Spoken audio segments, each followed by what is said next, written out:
دیکھیں نا جنت البقیع، وہ والا قبرستان جس میں کوئی دفن ہو جائے تو نبی پاک کی سفارش کا حقدار ہو گیا۔ وہ والا قبرستان جس کا نام ہی جنت ہے، وہاں نا ایک یہودی اپنے جانور باندھا کرتا تھا۔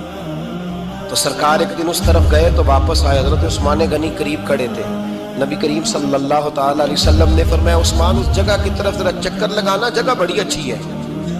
عثمان غنی گئے، جگہ خرید کے واپس آ گئے۔ حضور نے فرمایا ہوا ہے؟ عرض کی حضور خرید آیا ہوں۔ فرمایا میں نے تو چکر لگانے کا کہا تھا۔ کہا یا رسول اللہ آپ نے یہ بھی تو فرمایا تھا جگہ بڑی اچھی ہے۔ تو جس کو آپ نے اچھا کہہ دیا یہودی کے پاس تو نہیں نہ رہنی چاہیے، تو میں نے خرید دی۔ شرم نہیں آتی لوگوں کو۔